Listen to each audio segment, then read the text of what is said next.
Welcome to the University of Hertfordshire. My lecture this afternoon is going to be about aircraft and the development of aircraft, particularly in response to war and hostilities. The pace of development of aircraft in the arena of war was absolutely phenomenal, as we're going to find out. And numerous innovations were made in response to the direct threat of war and the hostility that pilots and people on the ground faced from aircraft. So I'm going to begin now. How aircraft became weapons.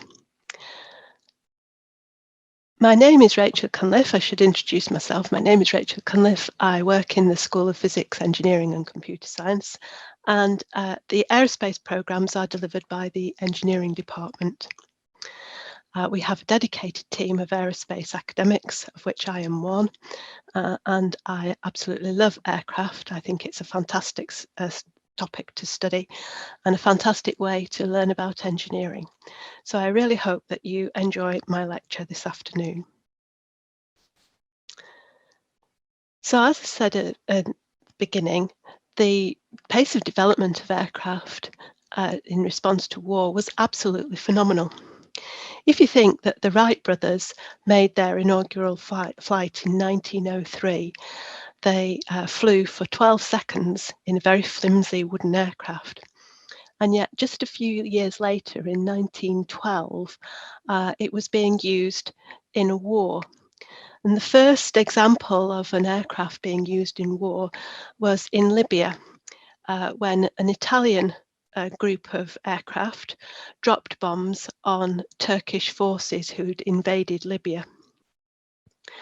At that time, the aircraft were completely unadapted. They were just civilian aircraft, just general purpose wooden aircraft. And the pilots dropped bombs over the side of the cockpit onto the poor soldiers below. And yet, by the time we get to the end of World War I, aircraft were very much a part of war, and all military forces around the world started to use aircraft regularly. It's inconceivable that we wouldn't use aircraft now in conflicts. So how is it that aircraft developed into such terrifying weapons, and how did the nations react to the threat of the hostilities from the air? Okay, before we go into all of that, I'd just like to ask you a question. If you don't mind, let's have a show of hands. And who thinks Boeing produce military aircraft?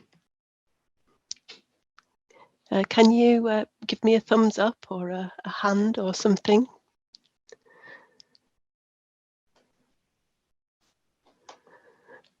Okay, thank you. Right, who thinks Antonov make military aircraft? Okay, and what about Airbus? Who thinks Airbus make military aircraft? Okay, I can see you're good at this. What about Saab then?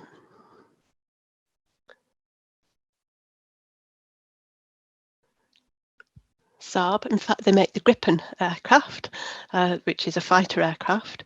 What about BAE Systems? Who thinks BAE Systems make military aircraft? So in fact, you're all right. All those different manufacturers make military aircraft. Most of them also make civilian aircraft, but they all make military aircraft as well. So a very widespread activity.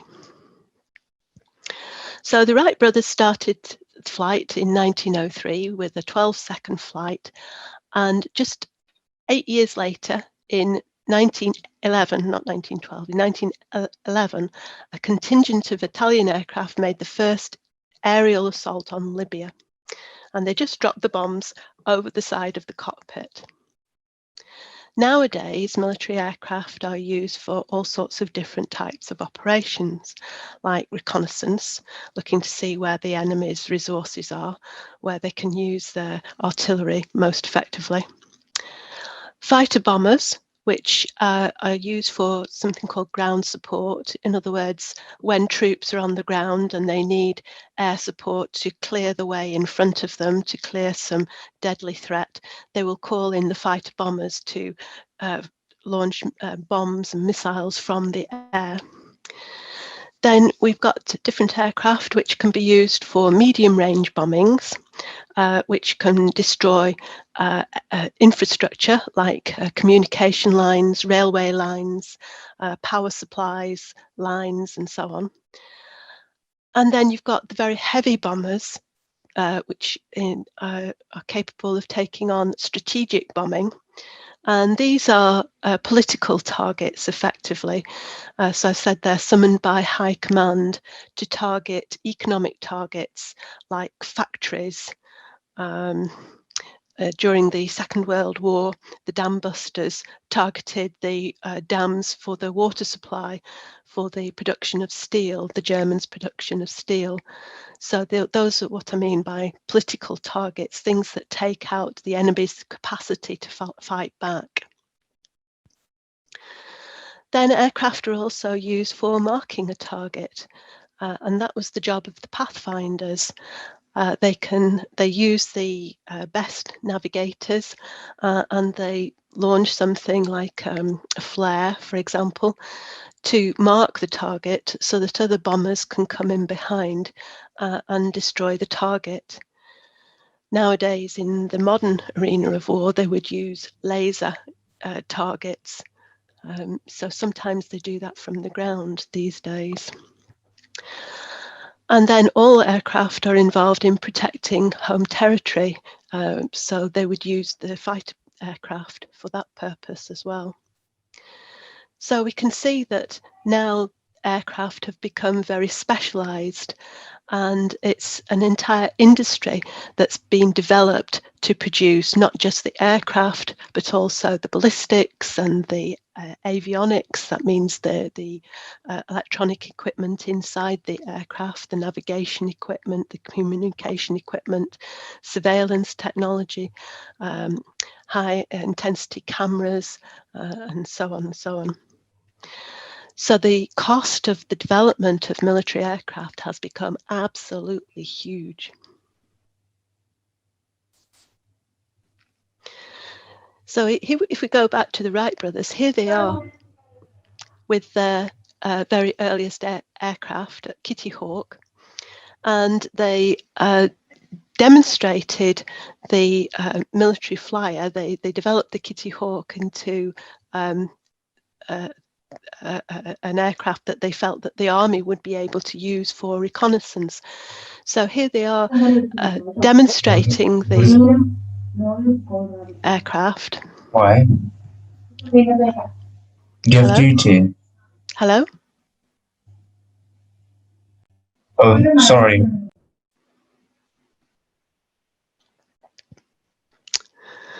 Okay, so I think they've muted now.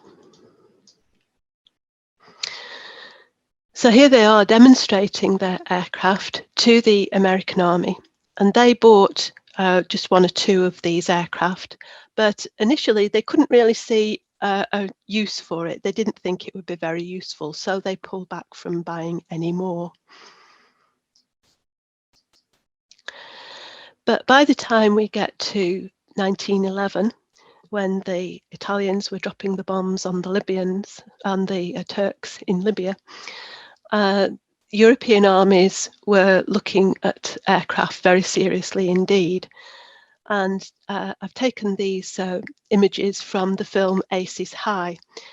The top image shows a German reconnaissance balloon, and balloons had been used for reconnaissance. In other words, a man would, or a person would sit in a basket, and it would have been a man in those days. They sat in that basket underneath the balloon. They were obviously in a very vulnerable position, and they were the eyes and ears of the army, looking out over the field and messaging back to the people down below to let them know if the enemy was advancing or if something was happening on the enemy's side of the field. And the armies saw that aircraft had advantages over balloons in that they could move about, they could follow the enemy's terrain, they could go further into enemy territory than the balloons could. And they were also much more controllable, so that made them less vulnerable. At first, the aircraft were totally unarmed. They were exactly the same as the civilian aircraft. And pilots used to go up with a pistol. And that kind of spoilt things when pilots started firing at each other. Up until then, there'd been a very gentlemanly agreement that you didn't fire on each other while you were up in your aeroplane. But then a Frenchman, I believe it was, who started firing at one of the other pilots first. And from that moment onwards, an arms race began amongst the pilots. So they started to take their pistols with them, and they would take pot shots at one another. And they were also fired at from down below as well. So because of that, it suddenly became necessary for the aircraft to start arming themselves. In these very earliest days of aircraft being used during wartime for reconnaissance, even then, they were starting to use them on what we would now call aircraft carriers. So even though the aircraft themselves weren't specialised, naval ships were adapted with catapults and launching mechanisms, and they would launch aircraft into the air from the sea to make reconnaissance flights. And because the aircraft were only made of wood and quite flimsy, they were relatively cheap. So they had a catapult for launching them, but they had no means of getting back onto the ship. In actual fact, the aircraft were abandoned. So the name of the game for the pilots was that they would try and land as close to the ship as possible. And they would sit on the wings of the aircraft and hope not to get wet before they were picked up by one of the life craft from the ship.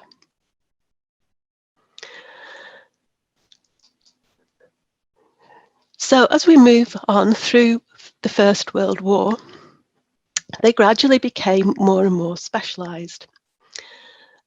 One of the things that developed was that they started to use metal skins rather than just material fabric like linen. The earliest aircraft had been covered in linen. But metal aircraft were better protected, they were stronger, but it also meant that they had to have more powerful engines. And if they wanted to go at higher speeds, then they needed the metal airframes so that they weren't so distorted. Rather than using a pistol and having to have the pilot take his hands off the control and use the pistol over the side of the cockpit, they also developed something called the interrupter mechanism. And it was a Dutch engineer called Fokker who developed that.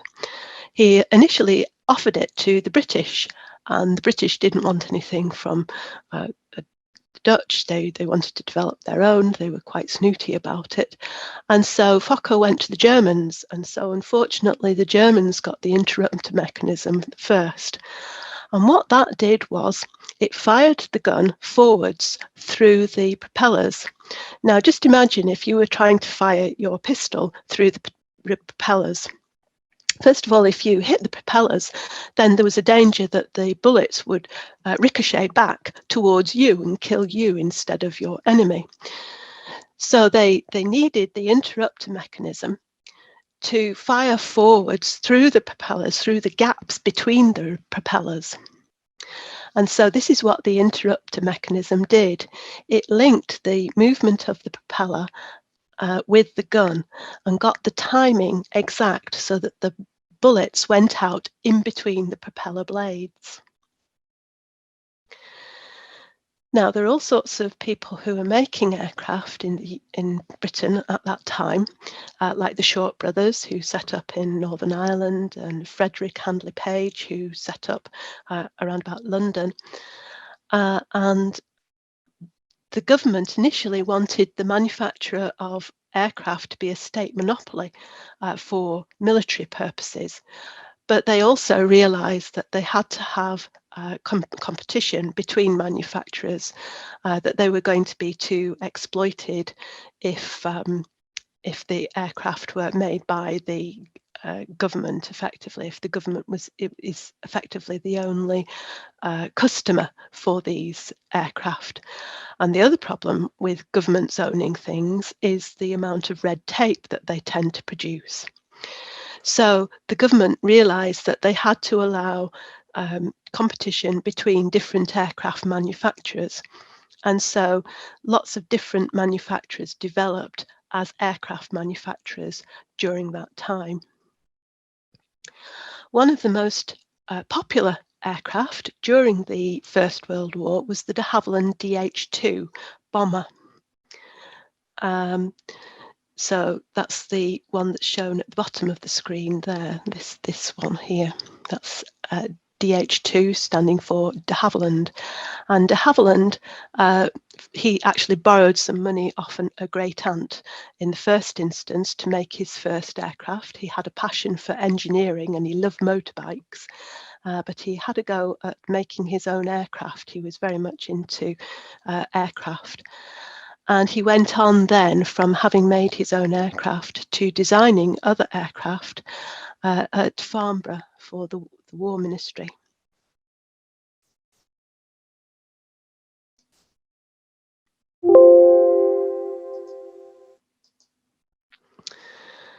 So these are some more examples of different World War I military aircraft. And you can see that rather than linen cladding, they had metal. They developed metal because they were going at higher speeds than the very earliest aircraft. They also, you can see there that they're carrying guns. This is the Sopwith Camel, which is quite a famous one. It was a bit of a beast. Pilots dreaded it, really. It was quite difficult to control, and a lot of pilots were killed, not because they were in a war, but because they found this aircraft so difficult to control.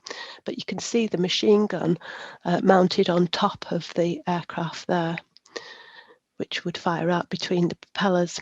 So what happened about the interrupter mechanism was that one of the German planes with the interrupter mechanism on board was shot down, and the British managed to reverse engineer it. So very quickly they developed their own interrupter mechanism.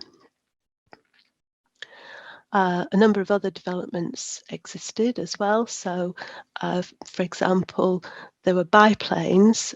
They wanted greater lift for the heavier aircraft, so they used biplanes and even triplanes. Now, the triplane was quite slow, but very manoeuvrable. So that would have been used for reconnaissance, whereas some of these other aircraft were classed as bombers, like the Avro and the Handley Page, because they could carry a greater payload. So to us, they look quite small, and probably the payload wasn't very large in our eyes, but at that time, they were classed as bombers. So the main role was reconnaissance. But gradually, as the World War I progressed, they developed separate roles. By the end of World War I, there were 22,000 men with pilot training, and the main nations had built more than 215,000 aircraft.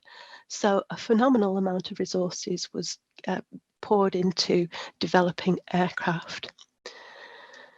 So you can see how valued it was by the end of the First World War. Now, during the First World War, there was no aircraft capable of going into the enemy territory from Germany, for example. The Germans weren't able to fly the long distances over into France or over into London in aircraft like the ones in the previous slide. But they did have Zeppelins, which are effectively like a balloon with gondolas underneath, but they're filled with hydrogen. And they were able to go great distances. And at that time, there was nothing in Britain or France to stop the Zeppelins. People could only fire at them from the ground, which was quite ineffective. So in 1915, the First World War was 1418. So in the middle of the First World War, Germany launched several bombing raids, and some of them were against London. And in one in particular, in June 1915, in Poplar, a Zeppelin attack hit an infant school and killed 18 children, which absolutely outraged the population of Britain. And there were a series of other attacks on London and other British cities as well. So the British had to counter that threat by developing new weapons.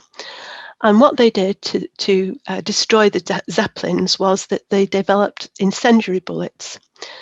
The hydrogen is a gas which is flammable. So they tried to inflame the gas to burn the Zeppelin, the balloon part of the Zeppelin, and bring them down. But even though they had incendiary bullets, so the incendiary bullets had a plug of flux, and inside the flux was phosphor. And phosphor burns when it's in the open air, when it's open to oxygen. And as the bullets moved down the barrel of the guns, the little plug of flux melted. And so as it melted, it exposed the phosphor inside the bullet. And so the phosphor set on fire once the bullet was launched from the gun. So these were the incendiary bullets that the British developed. But even though they had the incendiary bullets, what they found was that they had to make a persistent attack on the Zeppelin in one place. The bullet was small compared to the size of the Zeppelin. The Zeppelins were quite huge. And they had to develop a special technique of flying in order to bring the Zeppelins down. You can see the kind of damage that the Zeppelins did in the photograph in this slide. This is actually a photograph in Paris, but you can see the size of the crater that's being produced by a Zeppelin bomb landing on Paris from the Zeppelin.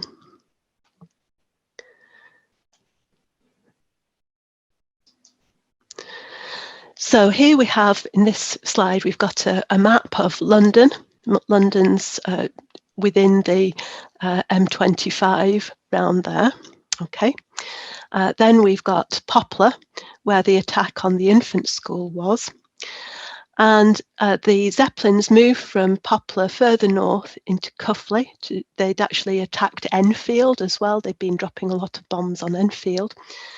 And one aircraft in particular managed to bring down the Zeppelins.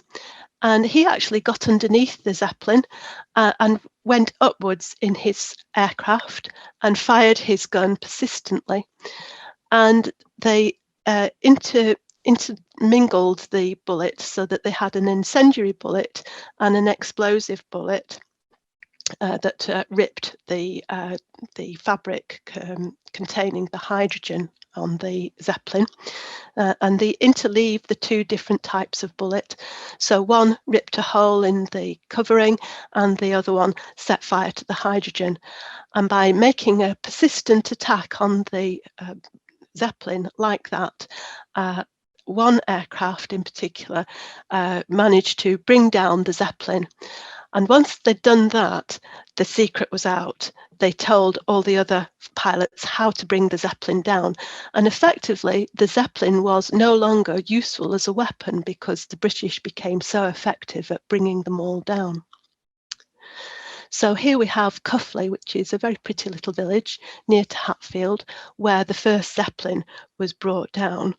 And I just thought I'd show you while we're here that the location of the university in Hatfield, the University of Hertfordshire, is actually just there, very close to Cuffley, the centre of action during the First World War.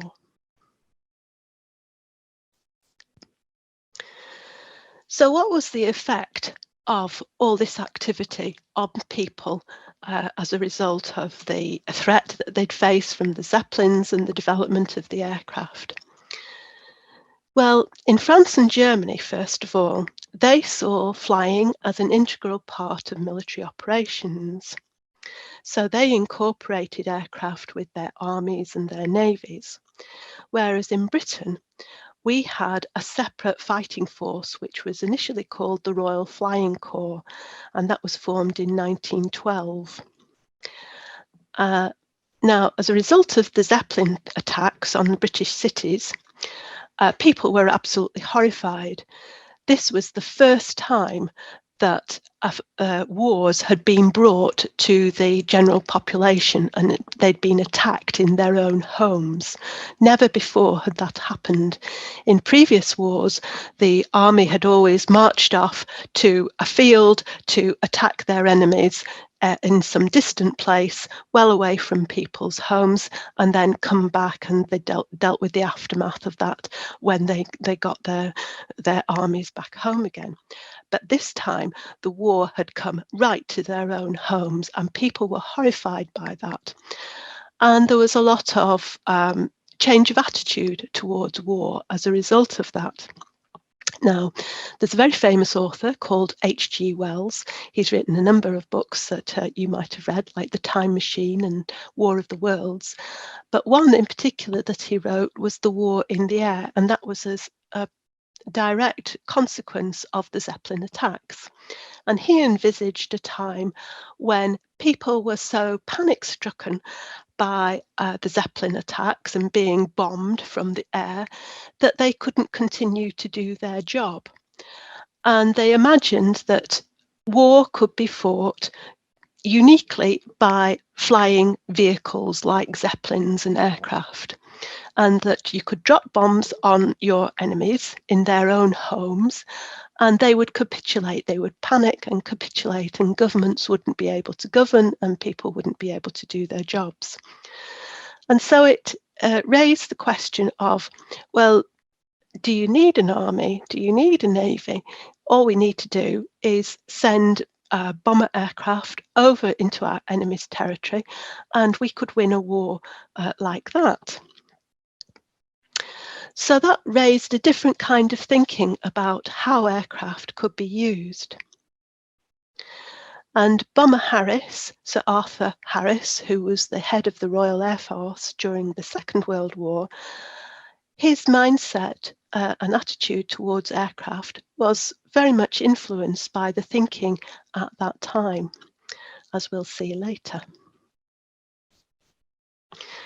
So between World War I and World War II, everybody wanted peace. Everybody was sickened by World War I. It had been a horrible war.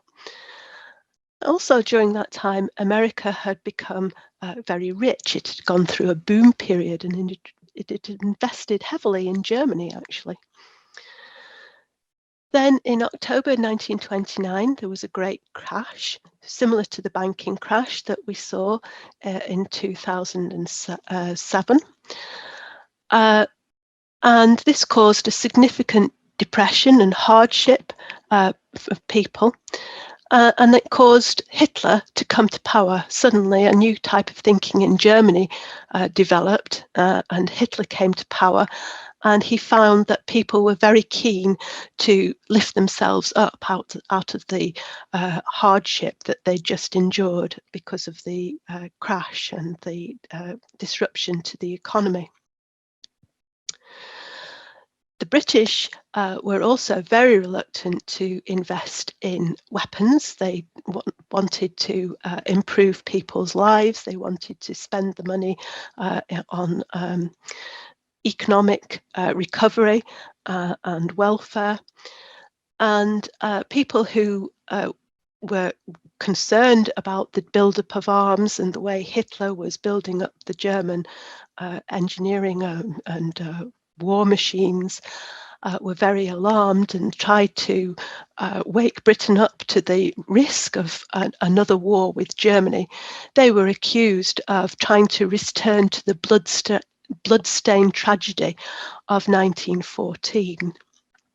So in this chart here, I show the build-up from 1935 up until the start of the Second World War of military spending in Britain.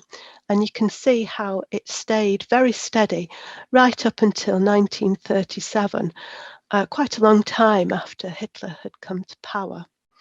And even then, it still advanced quite slowly. They started to increase the military spending a bit. And it was only until the young Winston Churchill came into power that they really started to invest much more heavily. And it became very obvious that there was going to be a build-up to war. So suddenly then, military spending started to increase quite significantly. So eventually Britain did invest in rearmament and military forces, but even then they tried to use passive defensive type investments rather than aircraft and attacking type weapons. So one of the things that they invested in was radar towers, and they built a whole string of radar towers right across the south of England so that they had an early warning system of any aircraft coming in to British territory. The French were also of a similar mindset, and they developed something called the Maginot Line, which was a heavily reinforced line of defensive weapons and was designed to stop any invasion from Germany into France. In America, one of the other key players in the Second World War, they were determined to remain neutral. The Americans saw a war in Europe. They'd already had an involvement in the First World War. They didn't want to get involved in another European war. They saw it as a European problem and not theirs. And they were doing quite well. Their economy was quite buoyant because everybody was buying the weapons, and a lot of the weapons were coming from America because they had such a strong industry. So they were doing okay and didn't want to get involved. So Congress in America passed the Act of Neutrality. Now, various individuals also saw that there was a threat from Hitler. And so I'd like to just point out to you some of the investments that were made by private individuals into weapons that were actually quite key in the British fight during the Second World War. The first of those was Lady Lucy Houston, who made a donation to the Schneider Trophy competition because Supermarine seaplane had won the competition 3 times. They needed a 4th win to get the trophy outright, and the British government wouldn't lend them any money. So Lady Houston stepped in and made an unconditional offer of £100,000, which was quite a considerable sum in those days. And because of that, they developed a new aircraft, which was the Supermarine S5, and that went on to become the Spitfire. It's a direct ancestor of the Spitfire, and of course we all know how significant the Spitfire was in the Battle of Britain, protecting Britain from German attack and actually saving the day, preventing a German invasion of Britain. Another key benefactor was in the fight against the Mercedes aircraft cars, racing cars. So there was a lot of investment in Germany into new engines and a supercharger in particular by the Mercedes racing team, and the British were trying to compete with them. And so one particular racing driver called Tim Birkin had a team of people who were trying to race at Le Mans, and they needed a supercharger to compete with the Mercedes team. Again, the British government weren't particularly interested in spending money on that, but fortunately Tim Birkin had a very rich girlfriend called Dorothy Paget, who gave Tim Birkin the money to develop a supercharger, and you can see the supercharger on the side of this Bentley racing car here. This was a photograph of the car that was sold at auction a few years ago. In 2012, it was sold for £5 million. A beautiful old car. But what I'm actually trying to show you here is the supercharger, which is effectively a fan, which brings in more air into the engine. And when you press the supercharger, you also increase the fuel flow into the engine. So more air, more fuel gives you a lot more power, and suddenly you get a sudden oomph of power, which gives you the power to get past your competitors in a race. It was significant because in the Spitfires, what they found was when they were in a climb trying to get away from the enemy, in the early days, they found that they didn't have as much power as the Messerschmitts, who were fitted with the Mercedes superchargers that had been developed previous to the war by the Mercedes racing team. And so they were at a significant disadvantage. So what did they fall back on? Of course, it was the Bentley supercharger that Dorothy Paget had enabled them to develop, which saved the British pilots and enabled the Spitfires to climb to get away from the Messerschmitts.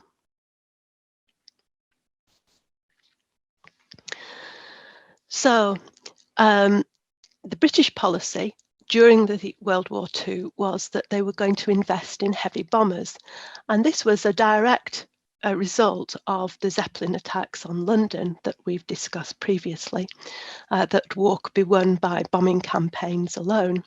And so they built up whole squadrons of heavy bombers. Once the Battle of Britain had been won, they started to use the heavy bombers in bombing raids across London, across Germany, I beg your pardon. Nazi policy also used heavy bombers, but they found that the most effective way of using their aircraft was in something called blitzkrieg. And blitzkrieg means lightning war. So what blitzkrieg was that they would get Stuka bombers. This is a picture here at the top of this slide is one of a German bomber called a Stuka bomber, which would dive bomb the enemy's positions, and they called it softening them up, which is delightful. And so the Stuka bomber would attack them, and then without giving them a break, the ground troops in tanks would move in and scatter them in all directions. They couldn't regroup from all the bombing. They were in a bit of a state, as you would be when you've been bombed for several hours. And the key to the blitzkrieg was the speed of it. It was a continuous rolling motion of being attacked by aircraft, then attacked by tanks and scattered and not allowed to regroup. And the other thing about it was that in front of the German front line, all the civilians who lived there would try and move away from the German forces. So they would be coming towards their own home forces, their own side. And so they would effectively hamper their own army's ability to fight back, because there would be civilians in between the home army and the German army. So a very effective way of fighting. And I want to show you just a short clip of a film from YouTube. I've put the reference in this slide so that you can find it again later if you're interested in seeing the entire program. But I'll just show you this short film clip of the perspective of a Stuka bomber pilot. Okay. The Germans now unleashed another military revolution, Blitzkrieg, the Lightning War. It integrated troops, tanks and aircraft in one combined assault. Here was a new job for the bomber, to support the soldiers as they advanced. Enter the Stuka, a dive bomber, whose shriek could chill the bravest heart.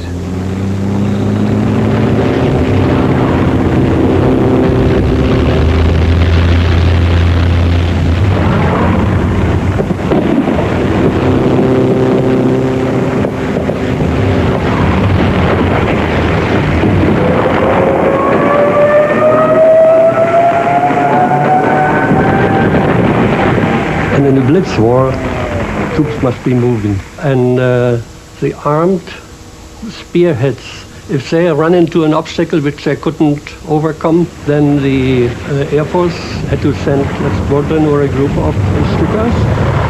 For this reason, in the first armed cars was always a Stuka pilot as a connection officer. And he was in radio contact with the leader of the Stuka group which attacked. By this contact, it was possible to drop bombs sometimes nearer than 100 meters in front of their own troops.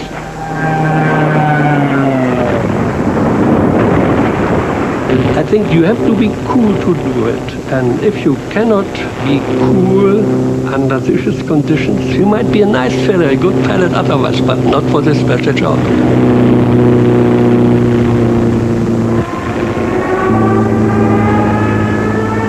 When you start the dive, for a young fellow, the whole world belongs to you. It's really an amazing feeling. You dive with a speed of 450 kilometers, then you have to keep the aircraft straight, clean for 3 seconds. You have a horn, like in the car, that gives exactly the height where you pull out. And we have switched it, let's say, to 2,000 feet. And when it yells, then first you drop the bomb and pull out.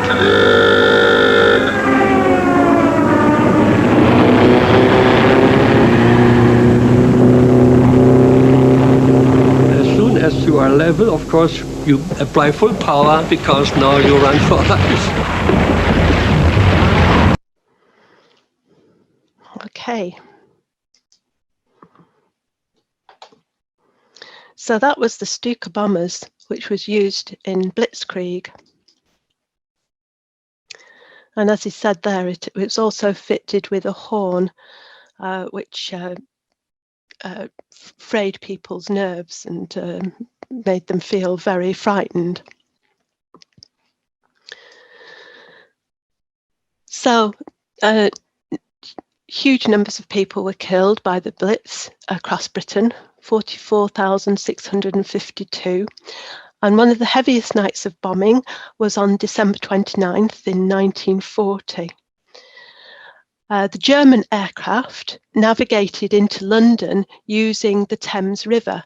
The Thames has a very characteristic shape, so it's quite easy to follow a map and look over the side of the aircraft and follow the Thames. And they also chose a night when there was a low tide to make it difficult to get water. So when they'd hit the buildings, which then set on fire, the firemen couldn't get any water to put the fires out. So 10,000 bombs and incendiaries were dropped in a single night on London, and that particular evening. I'll show you this picture. So this is a picture of the Thames. You can see the course of the Thames here. And this is a German map that was carried by a German pilot dropping bombs at that time. And in this image, on the left-hand side, it's the same bit of the river, the same bit of the Thames and London, and the docks. The docks is actually in the Isle of Dogs here, the lobe that sticks out into the Thames and is outlined by that red line on the right-hand image. And you can see where all the bombs dropped in a 24-hour period during the Blitz. And you can see that actually 1 or 2 of them managed to get the docks, but an awful lot of them were just in the neighbourhood and actually got civilian targets, buildings, houses and schools and so on. So the hit rate of these bombs that came over during that time was not very good. The targeting was not great. So in 1941, the British launched something called the Butt Report, and Butt was a civil servant who reported on how accurate the British bombing was during this time. And they found that only 1 in 3 aircraft got to within 5 miles of the target. And when it was a target that was in a very heavily defended area, like the Ruhr Valley, which is a very industrial part of Germany, that dropped to 1 in 10. And the reasons why they were so poor at hitting the target was because German defensive measures were very effective. The Germans also had radar. They had fighters circling, ready to defend their positions, already in the air when the British aircraft got there. And at the same time, the British High Command felt that they had no other way of hitting back against the Germans because they were so overstretched by the war effort. So they decided that they had to improve the bombing hit rate. And so they did a number of different things. The first thing that they did was they appointed specially trained bomb aimers crews. And they developed bomb trainers very effectively and got very elite bomb aimers. Then they also formed elite crews of pathfinders. And for the pathfinder crews, they usually use Mosquito aircraft. And the pathfinder's job was to illuminate the targets. So these elite, highly trained navigators who were very good at the job would illuminate the target, and the other bomber crews would follow on behind them. They'd illuminate the target with either a flare or an incendiary device and set some fires going, and then the bomber crews would come along behind and drop the bombs in the same place. And the other thing that the British did was, the last thing was that they invested in navigation beacons. And navigation beacons are radio beacons or radar beacons, which help the crews on the aircraft find their way even over enemy territory. So the improved navigation and bombing accuracy because of all the different things that they did, and the Pathfinder squadrons used the de Havilland Mosquito aircraft, which had the nickname of being the Wooden Wonder. So this is a Mosquito aircraft here with one of its crews. It was made here in Hatfield, and the de Havilland had actually had to use his own money to develop this aircraft. He'd wanted the British government to invest in it, but they wouldn't, and they wouldn't allow him any steel to make the aircraft either. So he made the aircraft out of wood, and because of that, it involves some highly skilled manufacturing, but that was okay because they had that at de Havilland. They were very good at making things with wood. And the navigators, the Pathfinder squadrons picked the best navigators. But what they found was that because this aircraft was made of wood, it was actually lighter than the metal aircraft, and so it was quite nimble and very fast, and so it was ideal for the Pathfinder squadrons because it had enough payload capacity to carry the incendiary devices and the flares, and it could get out of the way fast when the bombing started. So once they'd done the job, they could escape back to do the same job the following night. The radio navigation beacons that they developed, there was a range of different radio beacons, but the Germans developed them first, and they had 2 beacons, and they aligned the beacons up so that the bombers knew to drop their bombs at the point where the 2 beacons intersected. The British took that idea, but then they made it more accurate by using radar signals. And because they use radar signals, they're using an echo, so they could measure not just the speed that they were travelling, but also the distances much more accurately. And they perfected the technique of bombing not in an area, in the general area of their target, but actually bombing individual factories. And they became very accurate with their bombing. The British also developed new bombs as well that they carried. So most people tend to think that bombs are designed to detonate when they hit the ground, but in actual fact, the bombs that are dropped from aircraft are designed to detonate at a height above the ground, where you're up in the air. You can see lots of targets, so you can do the most damage by having the explosion in the air just above the target. So you've got to get the altitude just right of where you want the bomb to explode.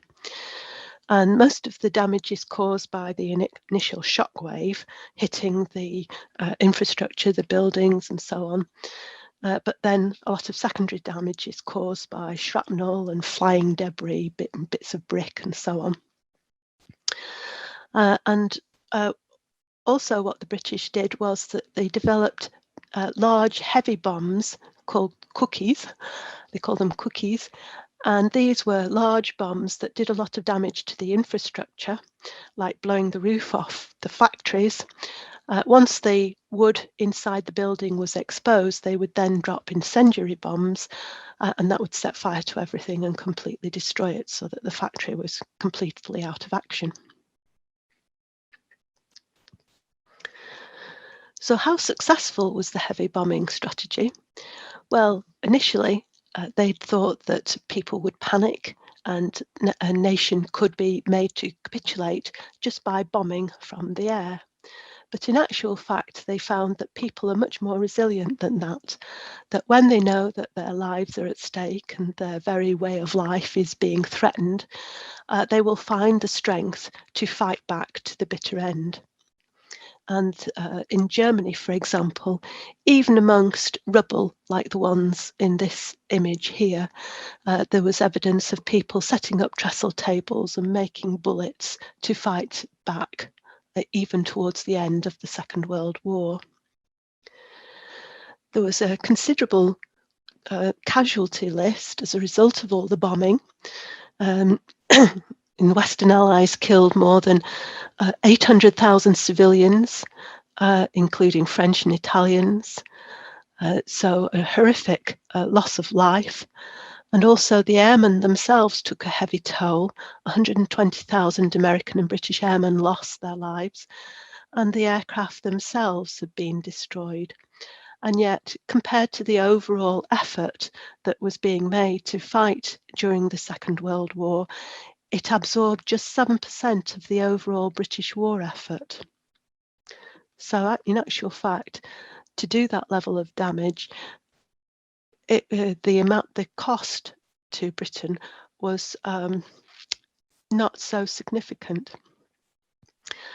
But the bombing was supposed to have won the war by itself, but in reality, it took a combined effort of the army and the Air Force and the Navy and everybody fighting together to bring the German regime and the Nazis under control and to destroy the Nazi regime. I just wanted to show you this photograph as well, while we're on the subject of de Havilland making aircraft in Hatfield. This is a screenshot of a view from Google Earth of the university campus. So the University of Hertfordshire is shown in this picture here. We actually have two campuses. So this is the de Havilland campus, and it's on the site of the old de Havilland aircraft factory. The aerospace department is on the College Lane campus, so we're just on the other side of the A1M, just off this picture.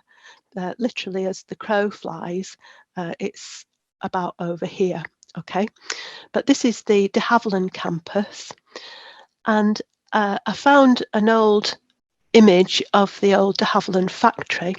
So the university is here, the university buildings and the student accommodation blocks are at the back of the campus. And then this area now is an industrial estate. But if I overlay this with an image of the old aircraft factory, you can see that it was a very large aircraft factory, a considerable runway to allow bombers to take off, heavy bombers, during the Second World War. It's also, some of the hangars are still in place. The David Lloyd Leisure Centre is in the building which used to be the hangars. And the university itself has a number of things. So that is the David Lloyd Leisure Centre in the top picture here, and the aircraft control tower is still in place. The directors building used to be the directors building. This one down below, a beautiful old Art Deco building, is now the police station in Hatfield. And on the university grounds itself, we have the lantern. And the lantern was used to identify the airfield. So pilots would look at the shape and colour of the lantern to know which airfield they were coming to give them a reassurance that they were landing in the right place. This was before the days of radio beacons. And so lanterns are unique to each particular airfield. And this is the lantern for Hatfield Airfield, which was on the de Havilland aircraft factory site. So just a few points of interest. Also in Hatfield, the aircraft factory housed the ATA, the Auxiliary Transport, Air Transport Auxiliary, I beg your pardon. And in Hatfield, one of the ATA units based there was an all-female unit, the first all-female unit ever. And it was there as a result of this lady here, Pauline Gower. She was the daughter of a politician, and she initiated bringing together some very talented female pilots to work ferrying the aircraft from the factory out to the RAF bases and the Navy bases where the aircraft were needed. So it's a point of history that we're quite proud of, and they ferried all different types of aircraft. People nowadays tend to think, well, that's a nice job, just ferrying new aircraft out. But actually, it was a very dangerous job because the conditions were dark. They were flying aircraft in blackout conditions. And one of the pilots, called Amy Johnson, who was the first female pilot to fly solo round to Australia, she actually lost her life. Even though she was such a skilled and talented pilot, she lost her life in one of the ATA missions because she lost her way in a fog. She missed the airfield coming back into land in Hatfield, and she went too far and unfortunately ran out of fuel. So she went down in the Thames, and it was too cold for her. Within a few seconds, she couldn't move, she couldn't swim to safety. So she sadly lost her life on an ATA mission. So there's a lot of history and a lot of links between Hatfield and the early development of aircraft. We're very proud of our heritage, and we're very proud of what we have of the aerospace industry in Hatfield now.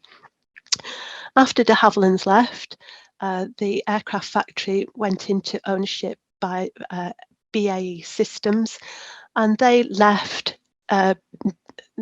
Hatfield in 2012. They decided to shrink their operation, that they didn't need Hatfield anymore, and so they moved the development of the aircraft to the existing sites at Wharton and in Hull. So after that, the university took over the site, and developed the university on the de Havilland campus. But the university at College Lane has a long history of teaching aerospace. It used to be a part of the de Havilland enterprise, the training the apprentices, and it was also Hatfield Polytechnic before it became the University of Hertfordshire, where aerospace courses were very prestigious. It has a very high reputation for the quality of the aerospace programs in Hatfield.